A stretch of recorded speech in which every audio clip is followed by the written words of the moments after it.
Mas o que é que está acontecendo aqui? Será que alguém pode me dar uma explicação? O que é que vocês dois estão fazendo?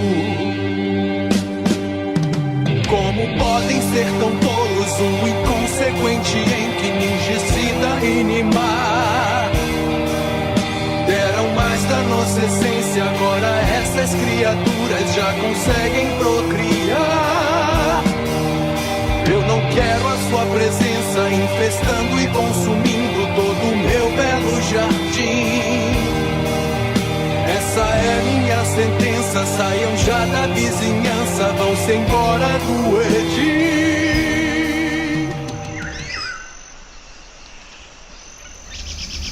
Olá, boa noite e seja desde já bem-vindo ao canal Portugal Místico. Desta vez, a seguir a 2 episódios, um sobre a Suméria, outro sobre Anunnaki, faltava ter a certeza, então, se as teorias da evolução, as teorias da criação não têm validade e nós viemos cá com uma teoria de ETs, o que é que todas as teorias concordam? Com o Jardim do Éden. Hoje vamos procurar o Jardim de Éden. Fique connosco.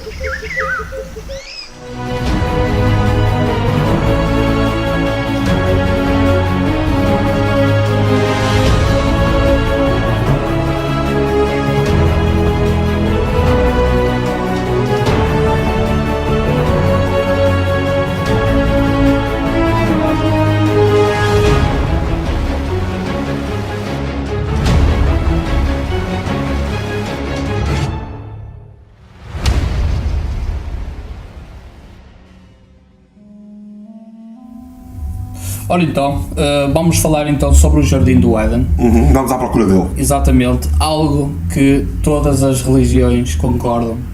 Isto falando até ao Antigo Testamento. Ou todas as religiões que têm a base bíblica, nomeadamente todas as religiões de origem islâmica, que têm a Bíblia, o Antigo Testamento, todas as religiões de origem judaica, que têm a Bíblia, o Antigo Testamento, e todas as religiões de cristianizadas, vamos dizer assim, porque têm a Bíblia, Antigo Testamento. Exatamente. Todas concordam com a gênese da criação da humanidade. Há aqui um consenso em relação a isto. Depois foram feitas então as adaptações e fizeram... Portanto, o maior consenso a nível religioso é, de facto, a história bíblica. E a história bíblica, se bem se recorda, e isto é de alguma forma importante fazer aqui, ou traçar um paralelismo para o que nós já falamos, a história bíblica, nós mencionamos no vídeo anterior, a história bíblica tem a ver com Adão e Eva. Não é? Adão e Eva que estão no Jardim do Éden e Deus faz lá a sua criação dos seres humanos e depois até acaba por Andor, expulso-te daqui. Exatamente, é sobre isto que nós vamos falar hoje neste vídeo. Vamos então perceber o que é que se passou, como é que foi criado o Jardim do Éden. E onde é que ele está? Exato, porque para nós podermos decidirmos o nosso futuro, nós também precisamos de perceber o nosso passado, nós precisamos saber o que é que aconteceu, para termos uma ideia mais clara para onde vamos, ou o que é que nos está a influenciar. E que tu, quando falaste da religião, todas concordam, fantástico, temos o Jardim do Éden. Será que concorda também a ciência? A ciência, de alguma maneira, quando fala da teoria das espécies, diz que é da zona africana. Normalmente eles ficam indecisos se é da zona do sul da África ou do noroeste da África. No entanto, dizem que é da zona africana. Zona africana essa que, supostamente, teve os primeiros Homo sapiens sapiens. Ora, estes Homo sapiens sapiens, os mais antigos conhecidos serão dessa zona, mas, na verdade, isso é uma zona muito próxima. Podia ser na América, podia ser aqui na Europa, não. Foi lá para a beira daquilo que é o Jardim do Éden.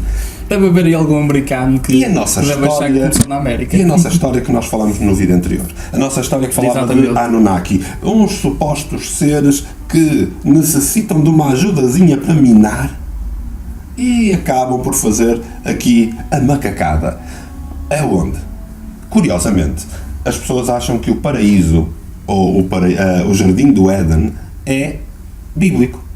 Mas a Bíblia foi escrita 800 anos antes de Cristo. Estou a falar do Antigo Testamento. 800 a 200 anos antes de Cristo.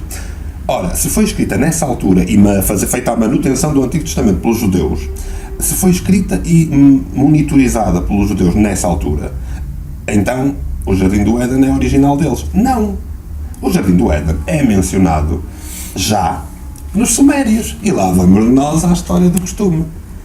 Sabes que um dos grandes problemas é que a história, a nossa história, é extremamente catolicizada. Há demasiado catolicismo, há demasiado cristianismo. E então, os antigos arqueólogos iam à procura, não de arqueologia, mas de maneiras de provar que a Bíblia estava certa. Falamos novamente da Antiga Suméria. E quando falamos outra vez da Antiga Suméria, nós sabemos que arqueólogos vão à procura. Nós falamos no anterior, que em 1947... foram encontradas as placas de argila. Exatamente, mas mesmo antes disso já havia arqueólogos. Já. O que é que eles iam fazer para o Iraque? Eu acho que eles iam encontrar petróleo. E à procura de petróleo. Portanto, de facto, hoje, quem vai para aquela zona vai à procura de petróleo. E curiosamente, convenientemente, quem vai para aquela zona nos dias de hoje, as pessoas continuam a acreditar que é por causa do petróleo. Em 1922, o Leonard Woolley, ele vai para essa zona fazer aquilo que quem paga... Quem é que paga? Os judeus. Quem paga quer provar que a Bíblia está certa. E então o Leonard Woolley vai para o sul do Iraque à procura do Jardim do Éden, e então nós vamos com ele. Vamos agora com ele e vamos procurar o Jardim do Éden no sul do Iraque. O Leonard Woolley, ele descobre imensas coisas da Suméria, mas nada confirma a Bíblia. Pelo contrário, refuta. Tem até algumas coisas que nega a Bíblia. O que é que ele faz? Esconde. É tudo muito bem embalado e enviado para a Inglaterra, para os museus. Depois, isto vai andando para a frente e ele consegue descobrir não o Jardim do Éden, mas a atual cidade de Ur, que na altura, as atuais ruínas de Ur, destruídas recentemente pela ISIS, convenientemente pela ISIS. Claro.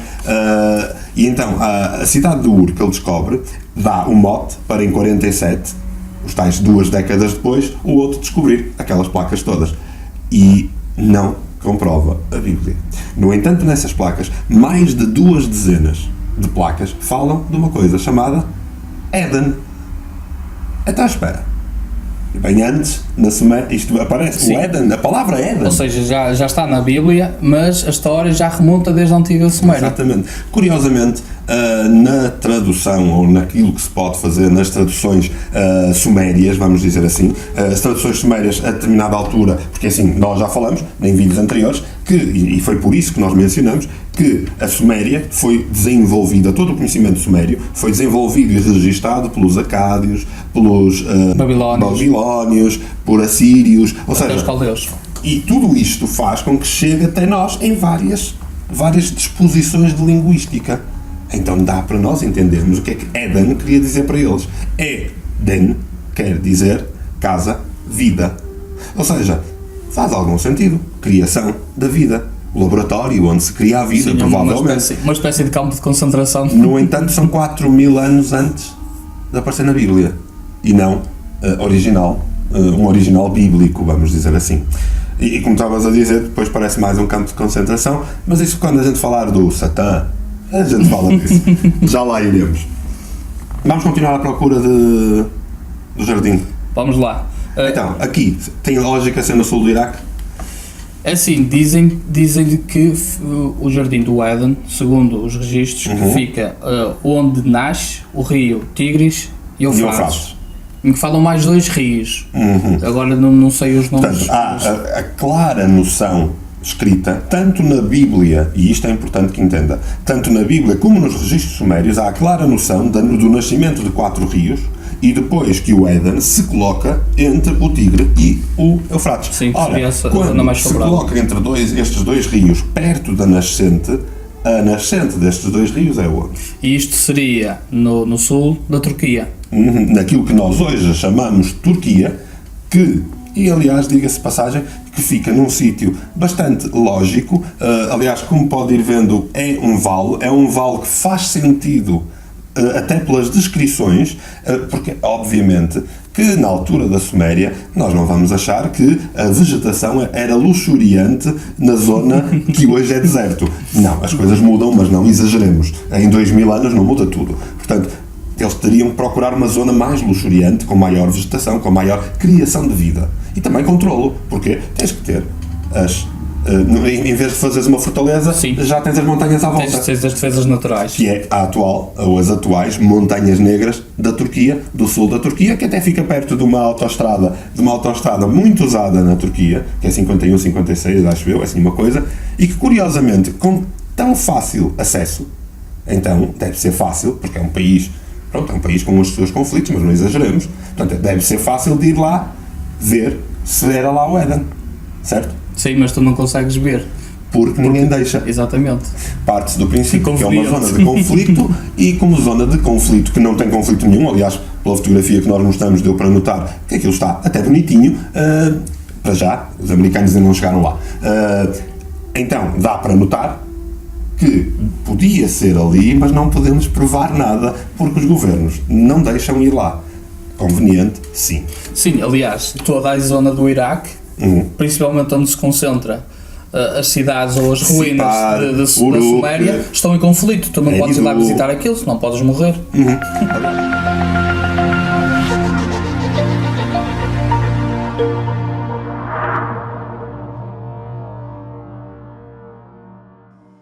Continuando à procura do Éden, diz-me então que procurando o Éden nós vamos encontrar as pistas mais lógicas serão para o sul da Turquia. E tu há bocado falaste que parecia um campo de concentração, porquê? O que é que querias dizer com essa ideia? Com que ideia é que ficaste? Eu quando disse campo de concentração tem a ver com a etimologia da palavra e como eles viam esse termo na altura, porque não era considerado um paraíso como a Bíblia diz. Eles consideravam aquilo como uma espécie de zona de estudo ou de experimentos. Aliás, segundo a Suméria, era onde a nova espécie estava a ser desenvolvida. Exatamente. Segundo os registros sumérios, aquilo que acontece é que o Éden, a tal casa da vida, era dirigida por um administrador chamado Enlil. Recorda-se termos falado de Enlil? Enlil, que veio para controlar os motins dos Anunnaki. Mas pronto, vamos voltar a esta história do Éden. E a casa Éden, ou seja, a casa da vida, ou o laboratório de estudos, Enlil é o grande Satã. E é ele que está encarregue de desenvolver e aperfeiçoar a nova espécie. E chamam a isso o grande Satã. Curiosamente, Satã que é um grande administrador. É o administrador de tudo aquilo. Curiosamente também aquele que cospe, que expulsa, que denigre os habitantes. Porquê é que ele faz isto? O que é que acontece ao ser humano? O que é que acontece a um Adão e Eva, aos treinos e testes que eles têm lá para serem banidos e cuspidos fora? Como nós falámos no vídeo anterior, então estas intervenções genéticas e este aperfeiçoamento levou a que houvesse um tipo de conflito de interesses entre os deuses da altura. Ou seja, porque Enki estava a favorecer e a aperfeiçoar a nova espécie, porque ele queria que ela proliferasse, mas... Aliás, até arranjou maneira de que a espécie se reproduzisse, coisa que Enlil não queria. E Enlil, então, estava contra isso, e até ordenou Enki que falasse com a nova espécie e que a eliminasse de alguma forma, porque eles estavam-se a aproximar demasiado da árvore do conhecimento.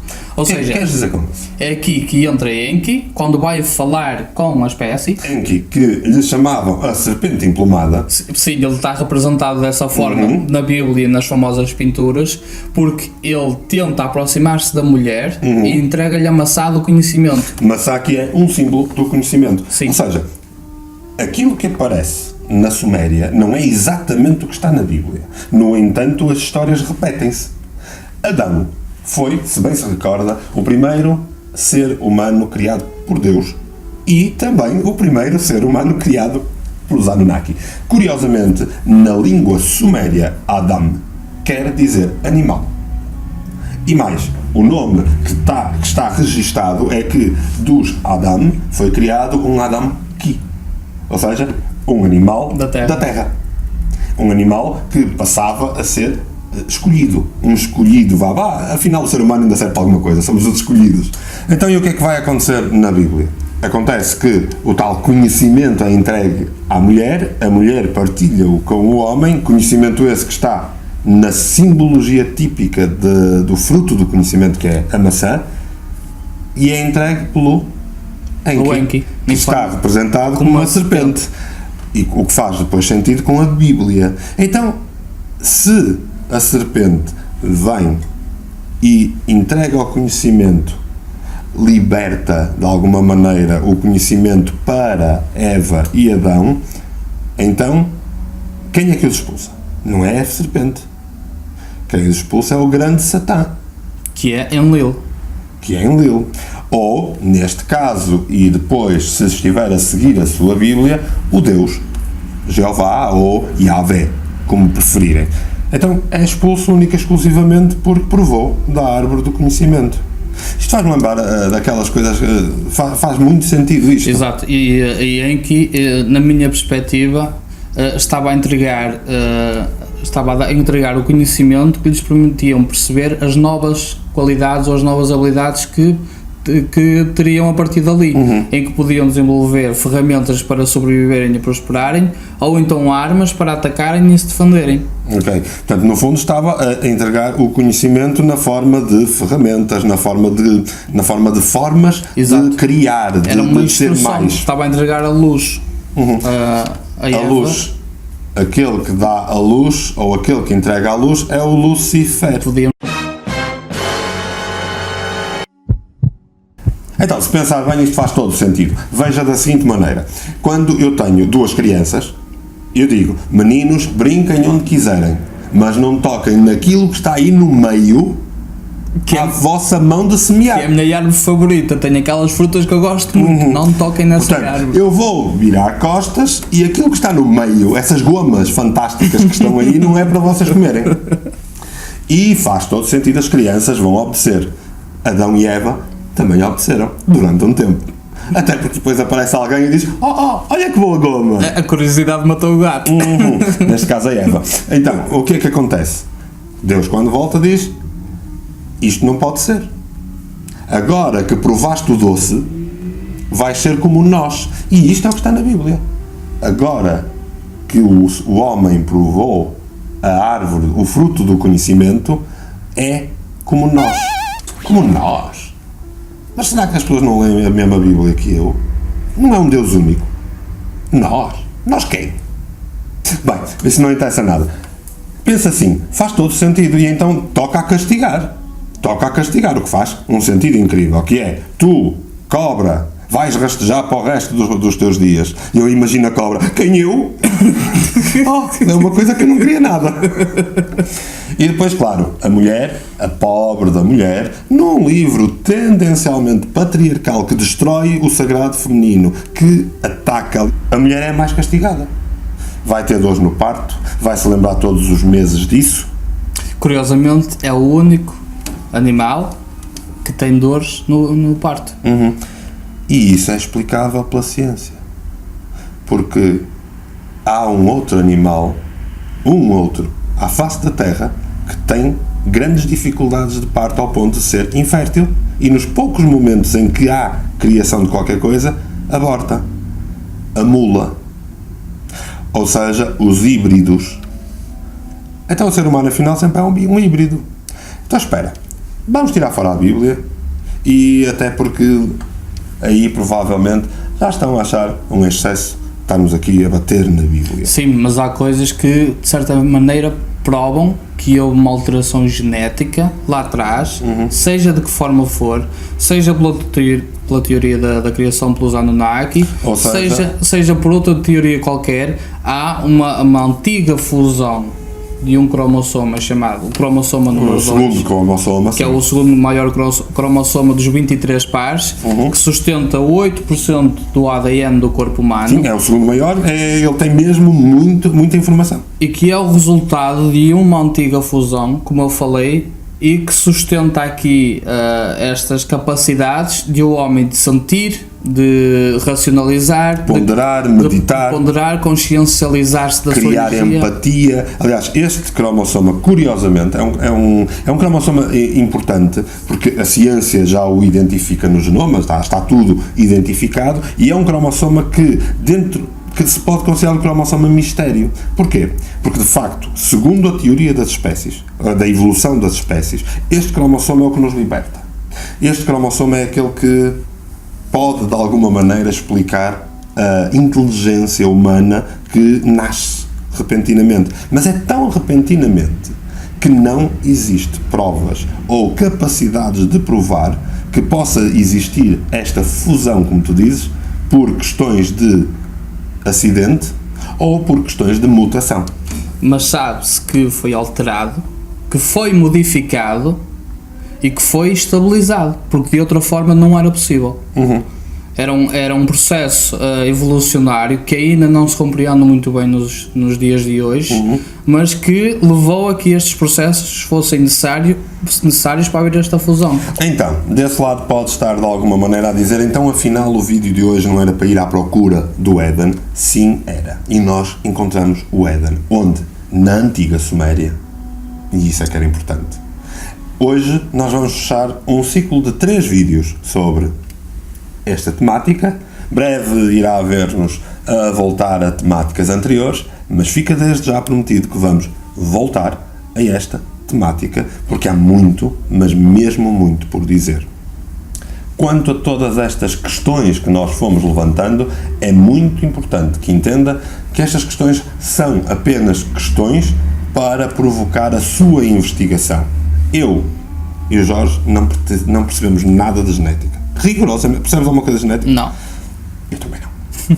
E nós falamos disto única e exclusivamente porque investigamos, porque lemos artigos sobre o assunto. E se eu ler um artigo que me diz que o cromossoma 2 é o cromossoma maior e que é um mistério que não sei o que, eu vou ler um artigo logo a seguir a tentar corroborar a ver se isso é verdade ou não. Exato. Nós no fundo estamos a juntar os pontos todos com alguma lógica. E é para isso que serve o Portugal Místico. O canal Portugal Místico está aqui para lhe tentar ligar pontos, e onde os pontos estão soltos ou demasiado agarrados, cortar os grilhões, cortar as correntes. A ideia é, sim, há muita coisa que nós dizemos que pode estar a irritá-lo solenemente, mas há uma frase de Nietzsche que diz qualquer coisa como: a verdade primeiro vai irritar-te, mas depois vai-te libertar. E aqui é o que nós queremos desmistificar, libertar, e queremos também que fique connosco. Hoje, de uma maneira diferente, vamos terminar com aquele minuto em que explicamos o que é o canal Portugal Místico. Porquê que vamos terminar? Porque normalmente nós pomos a meio e as pessoas vão-se embora. E eu pergunto, ok, as pessoas vão-se embora ou passam à frente. Eu pergunto, mas não vale a pena saber o que é o nosso canal? Vale ou não vale a pena, depois de nos ouvir, estar connosco, ser um nosso seguidor e, claro, fazer as devidas partilhas. Não se esqueça também de partilhar no Facebook, subscrever no YouTube. Se souber que alguns amigos possam estar interessados nesses temas, também partilhe com eles. E se houver alguns loucos que ainda não sejam loucos o suficiente, mostre-lhes esta comédia que nós vamos fazendo aqui, principalmente nos últimos 3 vídeos, e venha fazer entretenimento connosco. A continuar este entretenimento, fique com 1 minuto de explicação sobre o que é o canal Portugal Místico. Ou então, desliga agora. Uma boa noite. Olá, e desde já, obrigado por estar desse lado, aqui com o canal Portugal Místico. Nós queremos trazer o máximo possível de informação, mas também ao mesmo tempo tentar fazer aqui um bocadinho de um programa de entretenimento que seja igualmente informativo e desmistificador. O objetivo do Portugal Místico é exatamente desmistificar e, acima de tudo, trazer-lhe a capacidade de poder, em comunidade, crescer em conjunto connosco.